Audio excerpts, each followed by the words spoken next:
ग्रामे ग्रामे सभा कार्य, ग्रामे ग्रामे कथा शुभा, पाठशाला मल्लशाला, प्रति पर्व महोत्सव।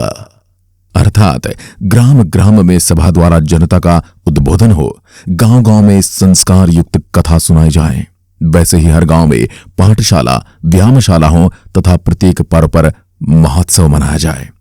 मदन मोहन मालवीय जी की संकल्पना को मूर्त स्वरूप देने के लिए राष्ट्रीय स्वयंसेवक संघ ने अपनी ग्रामीण शाखाओं को ग्राम विकास का माध्यम बनाया है। ग्राम विकास का चिंतन 1994 से प्रारंभ हुआ। संघ की शाखाओं से प्रेरित होकर एवं सहयोग प्राप्त कर निस्वार्थ भाव से ग्रामीण जन सैकड़ों गांवों का विकास कर रहे हैं। अपने अपने गांव को स्वच्छ, सुंदर, स्वस्थ एवं संस्कारित बनाने में सभी को साथ लेकर आगे बढ़ रहे हैं।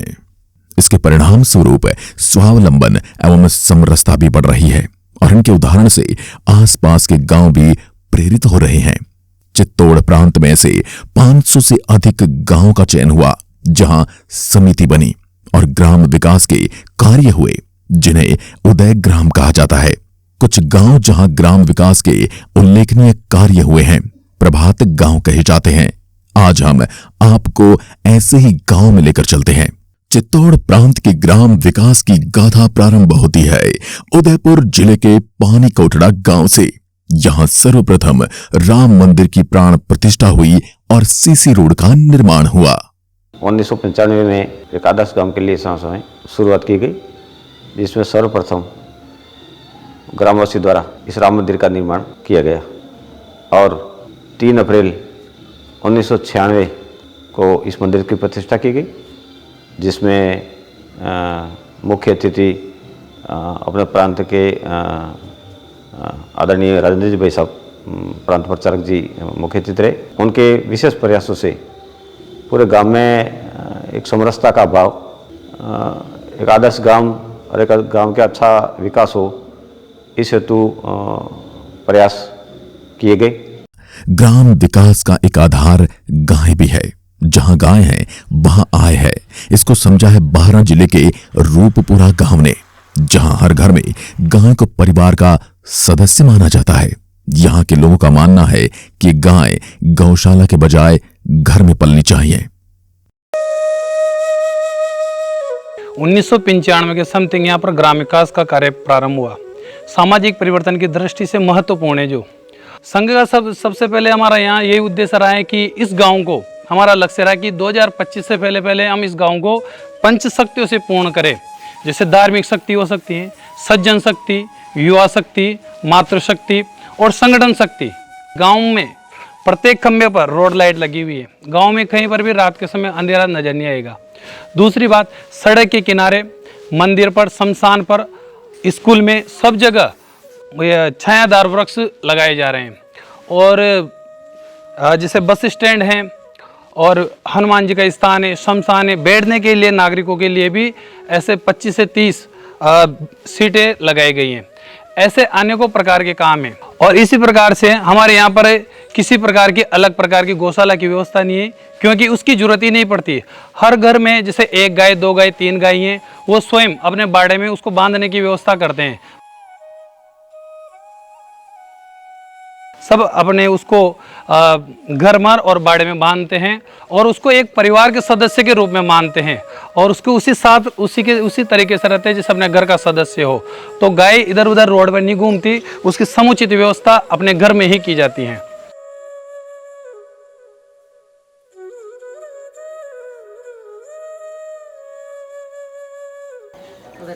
मेरा नाम कमलेश है, मैं यहाँ काम करती हूँ। ये केंद्र है जो अनीता पंकज चलाती है और ये जो केंद्र खोला है उसने समूह के थ्रू खोला है, तो लोन लिया है समूह से और हमारे यहाँ 8 समूह चल रहे हैं।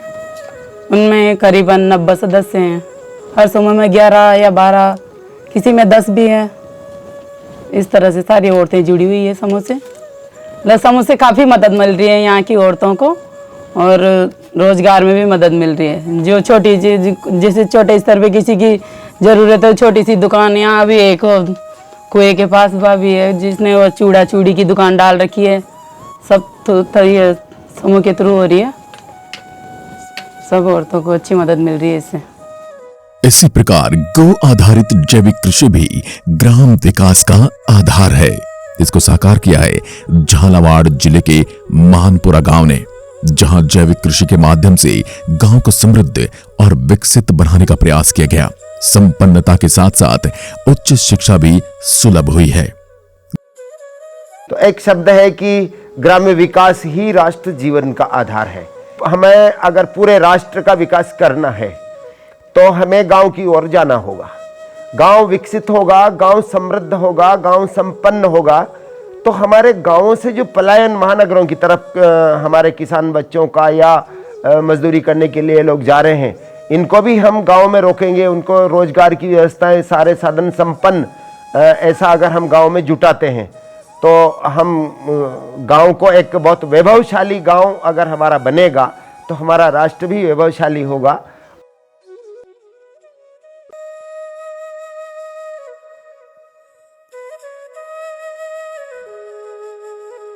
मेरा नाम विकास है और अभी मैं वर्तमान में आदर्श ग्राम विकास समिति मानपुरा के अध्यक्ष पद पर हूँ।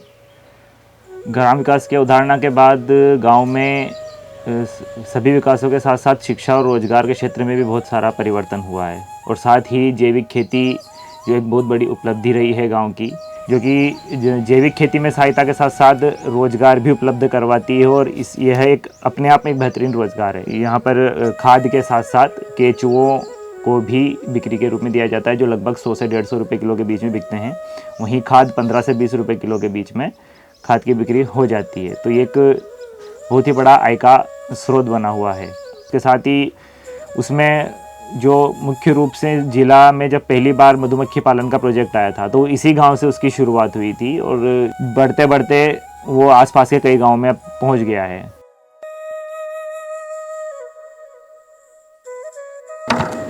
इसके किनारे पर आ गई शेर सारी निकल।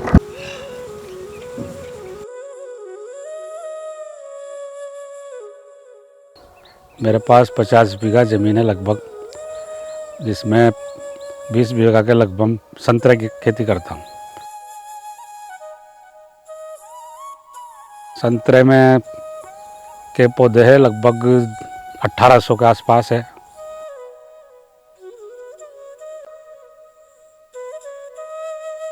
बजट के हिसाब से हमने कभी पूरा बाग तो नहीं आया, पर 23 लाख 24 लाख तक के संतरे बेचे हमने, और किसी साल कम होता 15 लाख 12 लाख ऐसे होते हैं। अगर ये बाग अगर 1800 पौधा आ जाए तो 40-50 लाख तक पहुंच जाते हैं।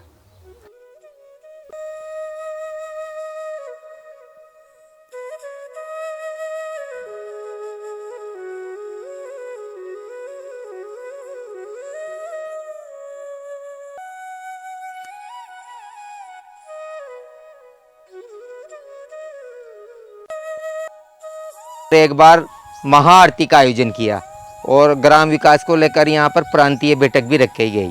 तो उसमें महाआरती की, उसमें सब लोगों को बुलाया, सब समाज के लोगों को, और सबने मिलकर महाआरती की, सबने साथ बैठकर प्रसाद ली। तो फिर गांव में एक समस्या रहती है, शमशान अलग होता है, पानी का अलग होता है, तो फिर शमशान भी एक बनाया। हस्तीमल जी भाई साहब का प्रवास था यहाँ पास ही कस्बा असनावर, वहाँ पर तो उनका भोजन यही था। तो उनको बुलाया तो उन्होंने कहा कि मैं मानपुरा में जैविक खेती देखना चाहता हूँ। तो ये लगभग 2000 में हमने हमारे फार्म से शुरू करी थी। तो धीरे धीरे फिर गांव वालों को लगा कि जैविक खेती बढ़िया है, लोग बीमार नहीं होंगे। तो फिर ये जैविक खेती कुछ किसी ने कम किसी ने ज़्यादा सबने चालू की है और अभी ये अंतर्राष्ट्रीय मापदंड पे बिल्कुल एकदम खरी उतर रही है। हमारे यहाँ का माल एक्सपोर्ट भी होता है। अभी हमारे यहाँ एपीओ भी चलता है, किसान एपीओ, तो वो भी ऐसे काम करा रहा है किसानों को, कैसे प्रोसेसिंग करना, पैकिंग करना, कैसे अपने माल से बढ़िया पैसे बनाना। तो हम इस प्रकार के काम करते। झालावाड़ जिले के गुरहाड़ी गांव ने युवाओं का पलायन रोकने एवं गांव में ही रोजगार उपलब्ध कराने का अनूठा कार्य किया।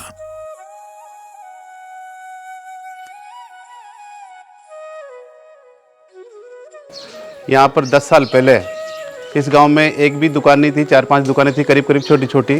यहाँ बेरोजगारी की समस्या सबसे ज़्यादा थी क्योंकि यहाँ पर कृषि की भूमि कम है। इस कारण यहाँ के कुछ लोग बाहर निकल गए थे उन्होंने वहाँ पर थोड़ा रोज़गार सीखा। रोज़गार सीखने के बाद में वापस इस गांव में लौटे। यहाँ लौटने के बाद में कुछ लोगों ने पैसे इकट्ठा करने की मुहिम से 4-5 समितियाँ चलाई। उन समितियों में पैसे इकट्ठा करके फिर 10-20 लोगों को लोन दिया। उस लोन के माध्यम से यहाँ पर आज की तारीख में करीब 60 दुकानें हैं। 60 दुकानों पे करीब हर दुकान पे 4-5 आदमी काम करते हैं। तो इसमें 150-200 लोगों को रोज़गार मिल रहा है। इसमें बाहर से भी लोग रहते हैं और गांव के भी काम करते हैं। यहाँ पर 8 जाति के लोग रहते हैं। समरसता के हिसाब से यहाँ पर एक मंदिर है, एक शमशान है, एक कुआं है और सभी के कार्यक्रम में पूरा गांव भागीदारी रहता है। ना यहाँ पर किसी प्रकार की कोई छुआछूत नहीं है और सब एक जाजम पर बैठते हैं, एक जाजम पर बात करते हैं और किसी प्रकार का कोई लड़ाई झगड़ा नहीं होता है। और यहाँ पर 12 महीने में 3 बार सामूहिक भोजन होता है। उस भोजन के माध्यम से पूरे गांव का लेखा जोखा लेकर और आगे की प्रक्रिया बनाई जाती है।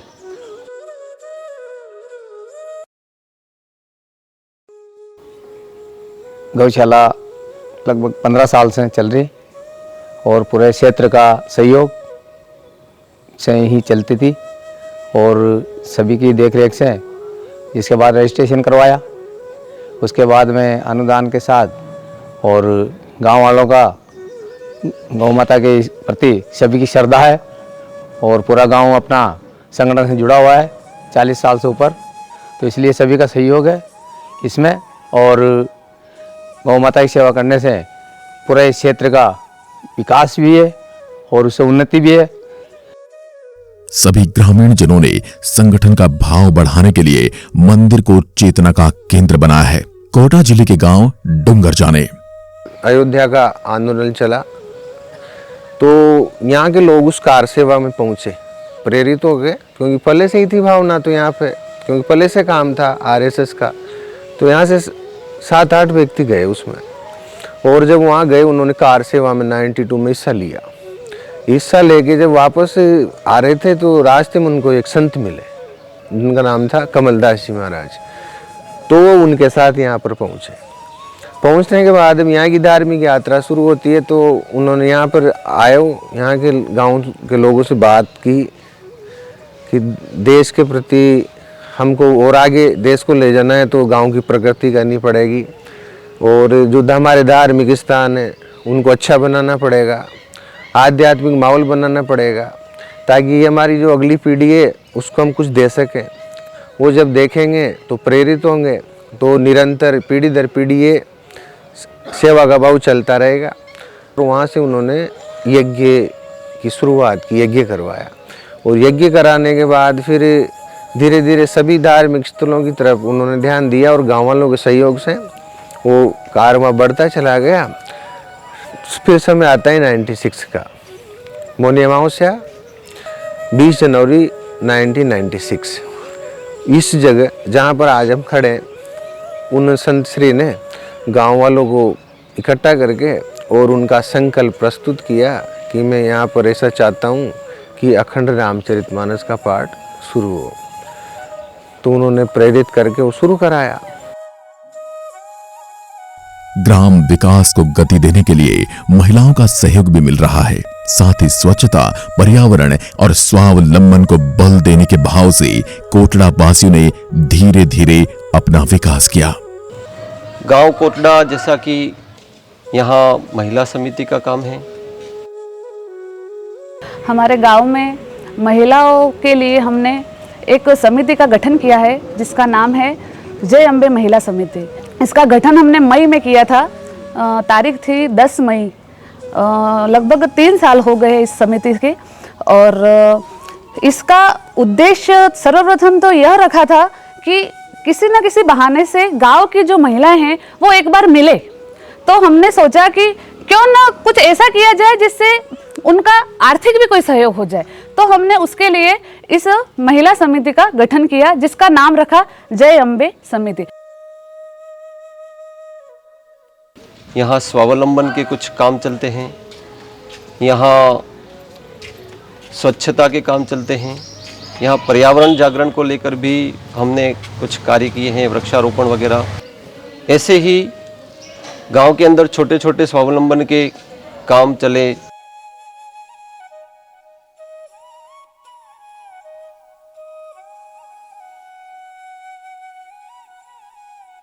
एक बड़ा जो काम अपनों ने ग्राम विकास समिति के माध्यम से हाथ में लिया वो था अपने गांव का मुख्य स्वागत द्वार निर्माण।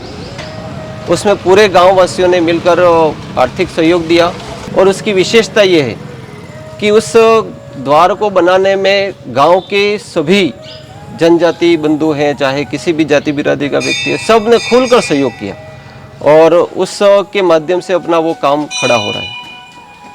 तो ये छोटे छोटे ग्राम स्वावलंबन के काम और गांव के अंदर आध्यात्मिक जागृति के काम, धार्मिक जागृति के काम, माताएं बहनों के द्वारा जो किए गए काम हैं, ये सब मिलाकर एक आदर्श गांव का स्वरूप अपने ने देने की कोशिश अपने गांव को की है। राखो ग्राम की शाखा के स्वयं सेवकों ने युवाओं में पर्यावरण के प्रति जागृति लाकर तथा सभी को एकता के सूत्र में बांधने का काम किया है। ग्राम विकास समिति के विवेकानंद ग्राम विकास समिति के प्रेरणा से गांव के युवाओं, कार्यकर्ताओं ने और महिलाओं की सहभागिता के साथ साथ स्वच्छता का अभियान शुरू किया पूरे गांव में, सभी मोहल्लों में। और उसके तत्वाधान में सप्ताह में 2 बार महिलाओं के द्वारा स्वच्छता की जाती है और उसके उपरांत माह में 2 बार युवाओं के द्वारा स्वच्छता की जाती है। उसके साथ साथ जैविक खेती का किसानों के द्वारा प्रकल्प लिया गया। उसमें से औसत 4 घरों में से 1 घर में जैविक खेती की जाती है।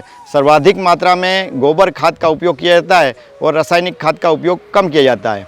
दूसरा, उसके उपरांत आज भी पुरातन पद्धति के द्वारा गाँव में जिस प्रकार से घर घंटी का उपयोग होता है अनाज पीसने में, वो भी उपयोग किया जाता है। और आज भी गांव में कुटीर उद्योग के रूप में बढ़ई का काम हाथ से किया जाता है और कुम्हार है वो मटके बनाने के लिए चक्के का उपयोग करता है।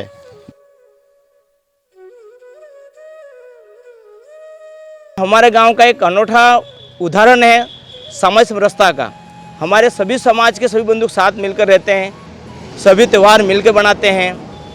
हमारे गांव के अंदर एक शमशान है, एक कुआं है और एक मंदिर। ये उदाहरण हमारे संगठन के जो संघ के जो प्रेरणा है कि हर गांव के अंदर एक शमशान, एक मंदिर, एक कुआं होना चाहिए। यही दृश्य हमारे गांव राखो में देखने को मिलता है। वृक्ष मित्र मंडल की स्थापना 14 मई 2021 को गांव के सभी युवा साथी, सभी जाति धर्म वर्ग के बच्चे बड़े सभी ने मिलकर हमने 14 मई 2021 को वृक्ष मित्र मंडल की स्थापना की और 14 मई 2021 को एक साथ पहले चरण में पूरे गांव में 150 पौधे लगाए। पिपलांत्री में सैकड़ों वृक्ष लगाने के साथ साथ जल संरक्षण के लिए भी प्रचुर मात्रा में काम हुआ है। पुणे की संस्था एवं वनवासी कल्याण परिषद ने मिलकर कुशलगढ़ के सुदूर जनजाति क्षेत्र में फल सब्जियों के उन्नत बीज उपलब्ध करवाकर खेती एवं बागवानी के क्षेत्र में आर्थिक समृद्धि हेतु कार्य किया है। सूजस करके एक योजना आई थी, उसमें हमको मक्का दिया और कुछ सब्जियों के बीज वगैरह भी दिए और उससे हमारे को काफ़ी फ़ायदा हुआ।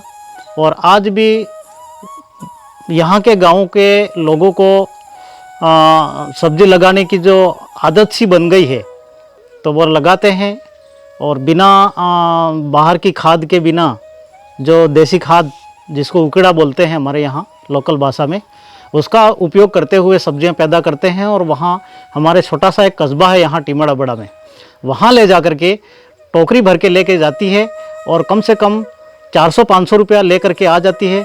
तो उसके लिए भी एक रोज़गार का साधन भी हो गया।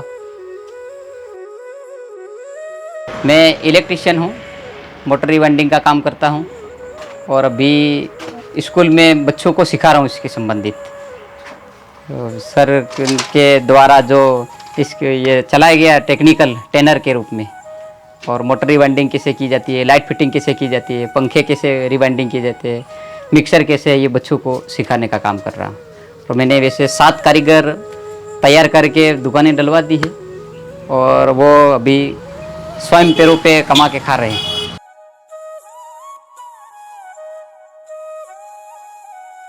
गांव की सेवा अपने परिवार की सेवा के समान है। शाखा में तैयार स्वयं सेवकों ने समाज को साथ लेकर डूंगरपुर जिले के भेमई गांव में ग्राम विकास के क्षेत्र में उल्लेखनीय कार्य किया है। यह प्रत्येक घर में गोबर गैस संयंत्र के द्वारा निर्मित गैस का उपयोग किया जा रहा है।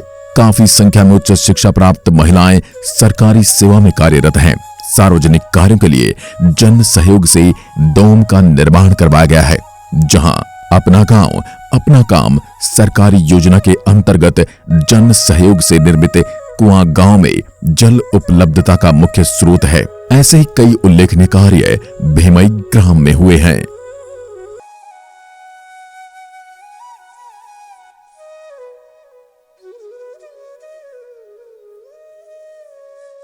हम लोग अभी हमारे पूर्वजों के द्वारा बनाए गए तालाब के किनारे पर, यह आप देख रहे हैं, ये वर्षों पुराना ये जो तालाब है यही हमारे लिए जल का स्रोत है। आप देख रहे हैं इधर ऊंचाई पर जो पहाड़ियाँ हैं वहाँ पर बरसात के दिनों में जो पानी गिरता है वो पानी इकट्ठा होकर इस तालाब में आता है, और इस तालाब के कारण हमारे गांव के कुएं और खेत ये पानी से लबालब रहते हैं। हमने शाखा शुरू करी तो उस समय के जो बालक हैं, जो आज तरुण या युवा हो गए, वे सभी बालक अब बड़े हो गए, जो हमारे इस ग्राम विकास की मुहिम में हमें लगातार मदद कर रहे हैं।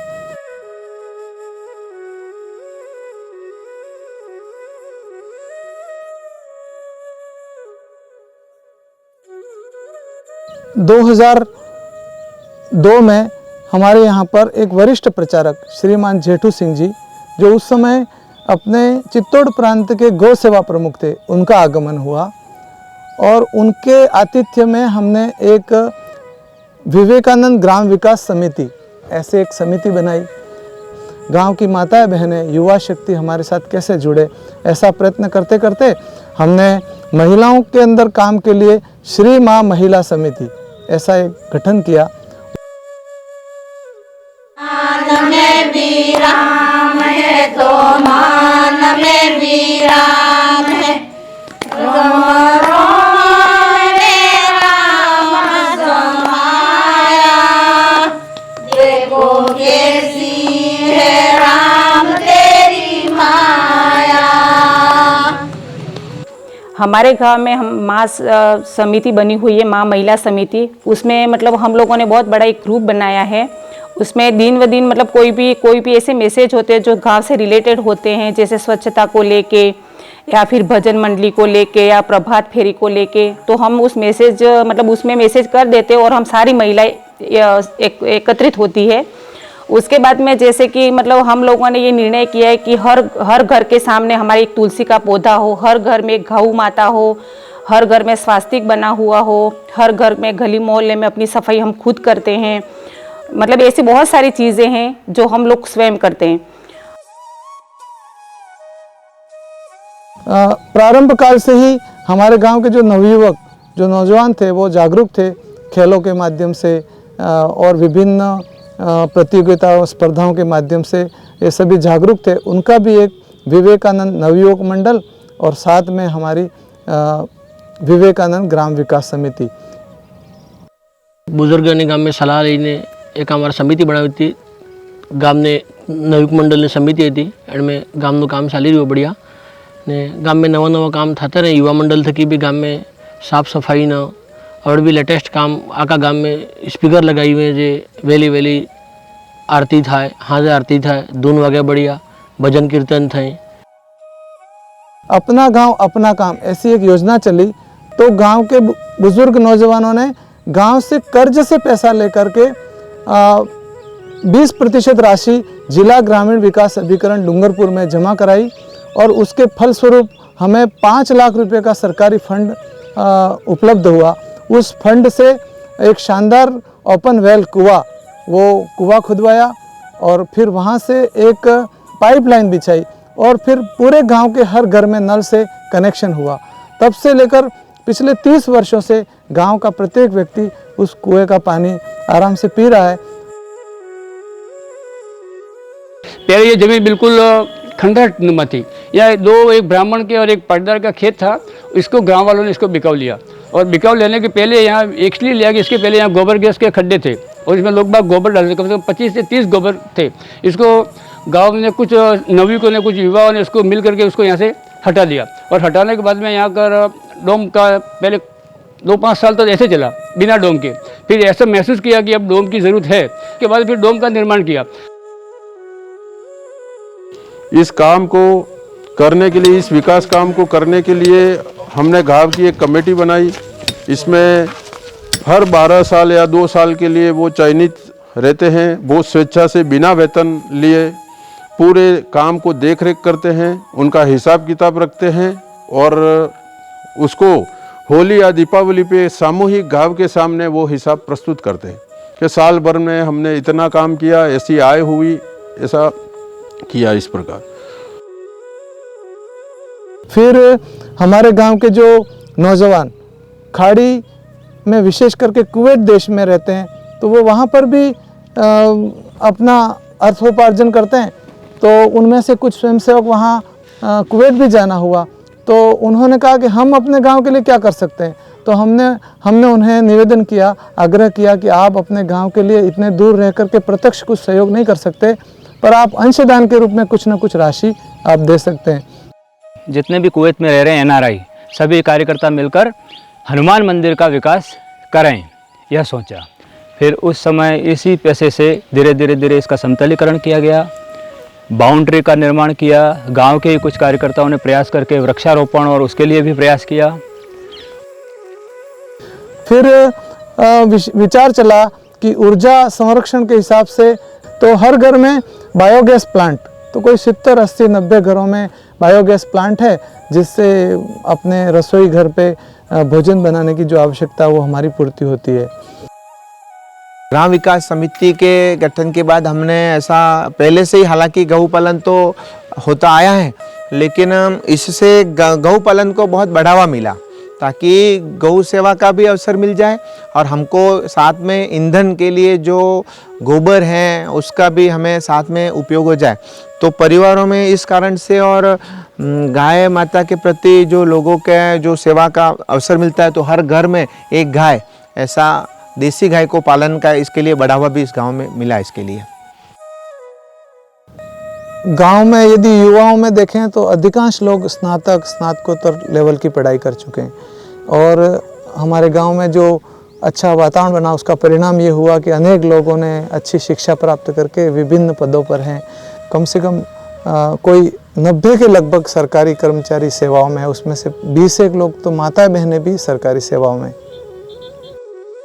गांव को एक अपना तीर्थ मानते हैं, हमें बाहर जाकर के यात्रा करने की ज़रूरत नहीं पड़ती। ये जो सरोवर जिसके किनारे हम ये चर्चा कर रहे हैं, इसका नाम है पुष्कर सरोवर और उसी के पास में संघ स्थान शाखाओं पर बच्चों को संस्कार निर्माण करने के लिए, उनको एक खेलने के लिए अच्छा साफ सुथरा स्थान मिले, इसलिए हमने पूरा श्रमदान से और गांव के नवयुवक माता बहनों के सहयोग से एक सुंदर उद्यान गार्डन विकसित किया है।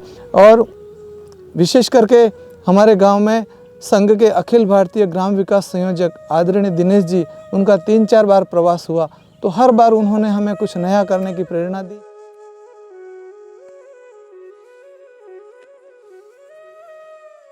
सभी परिवारों में शिक्षा, स्वास्थ्य, समरसता, रोजगार, सुरक्षा ऐसे सभी परिवार तक देखने को मिले, ऐसा देखने को मिलेगा तो उस गांव का प्रभाव निकटवर्ती गांव पर भी होगा। व्यसन मुक्त गांव, विवाद मुक्त गांव, छुआछूत भेदभाव रहित गांव, सब नर करहीं परस्पर प्रीति, इस प्रकार का गांव खड़े होते हैं तो उनके निकट के भी कई गांव के अंदर इस प्रकार की भावना जाती है। तो ऐसा प्रभात गांव जिसको देखकर उस गांव के सभी बंधु भगिनी, वहाँ के सब लोग और उस गांव का अनुकरण निकटवर्ती गांव के लोग करने लगे, ऐसा उसको प्रभात गांव कहा है। आपने कुछ गांव का सर्वेक्षण किया भी है।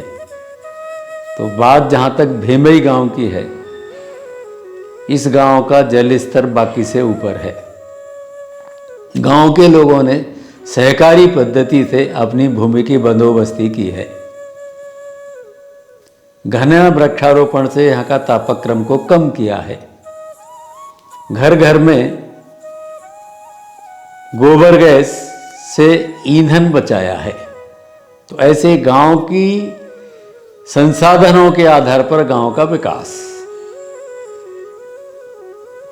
सर्वसम्मति से गांव की सब बातों को न्यायालय में जाने की आवश्यकता नहीं। ऐसी जो बातें हैं वो बड़े लंबे समय से यहाँ पर होती आई है।